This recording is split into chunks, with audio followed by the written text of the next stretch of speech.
What's going on, my people? It's your man, Five Angels. Y'all know what it is. Man, I'm getting gray hair, y'all. Look at that. All kind of gray hair. On the side, oh, man. I'm getting old. Hey, but you know what? That's a crown of glory. You know, in the Bible, it says gray hair is a crown of glory. You know what I'm saying? Yeah. Word. That's my crown of glory, man. But anyway, like, this is why people attract negative shit into their lives without realizing it. My people, no matter how much law of attraction you use, no matter how much positive thinking you use, when some of those situations, negative situations come up in your life, you know, it could be from, you know, past life karma, previous karma, from this life even. But for the most part, that's because of, all right, say you suffering from depression, right? On and off. You know, that means you have the ego of depression. And the ego of depression is feeding off of your depression, right?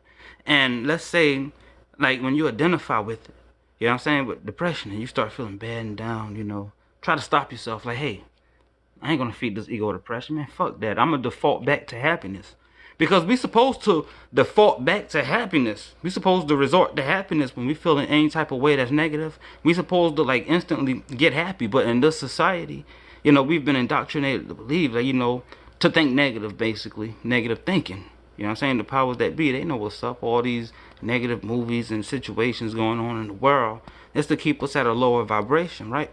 So if you, whenever you identify with the ego, like an ego of depression, ego of self-hatred, you know, you actually is attracting more of the same by feeling that way. Yeah, you know, a lot of people don't realize this, but you're actually attracting more things to make self-hatred, that ego of self-hatred thrive and strengthen itself, because whenever you give in to like an ego, any type of sin, whatever you attach to, any of your negative ways, you know what I'm saying, even negative feelings, how you feel sometimes, though the situations in life might cause that, you know, but if you stay in that negative energy like that, basically you basically attracting more of the same, because it's like you used to being the feeling self-hatred, the feeling, you know what I'm saying, angry, depression, shit like that. So you actually attract more of the same type of shit because of that ego behind it that's attached to you. Like I said, ego depression is a tough one. You just can't, okay, identify this ego depression and just snap out of it in the next 10 minutes. That shit is like gradual process of just feeling like that. But it is possible that you can snap out of depression when you realize what's going on. Like, it's an ego depression attached to me right now. I don't need to identify. I'm not going to feed into it. I'm going to default back to happiness, how it's supposed to be. You know what I'm saying? But so when you give in to these egos of depression, self-hatred, the ego of gluttony, you know, any type of ego, you know what I'm saying? Or any ego that make you feel bad, not necessarily an ego of gluttony, but an ego of depression, anxiety, you know, you get depressed and anxious. You're actually sending a vibrational frequency out to the universe of anxiety and depression, and it comes back, so it gives you more of the same.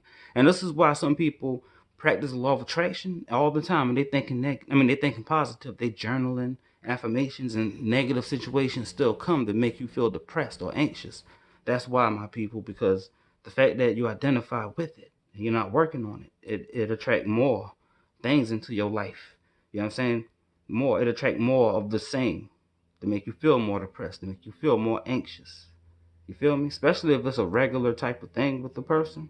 And usually with anxiety and depression, it's like a regular thing. You know, people don't realize they doing this when they do it. But actually you're attracting more of the same like feelings, you know what I mean? Those negative feelings to like for that ego that's attached to you, you know, or those egos attached to us. So it's our mission, you know what I'm saying, to transcend above it. Word to J Swish. You know, he hit me off with that in the comments. It's not about destroying the ego, it's about transcending it and choosing not to choose it. You see what I'm saying? Word. That's just real talk right there. But that's why when it comes to law of attraction, some people still struggling and they still attract the negative, you know, circumstances because of those negative egos. They're gonna want to feed off of you. And since they're attached to you, they're gonna try to attract more. You know what I'm saying? They're gonna try to get you to feel as worse as you can, so you can attract more of the same. Everything is energy, my people. It's your man Five. Peace, y'all.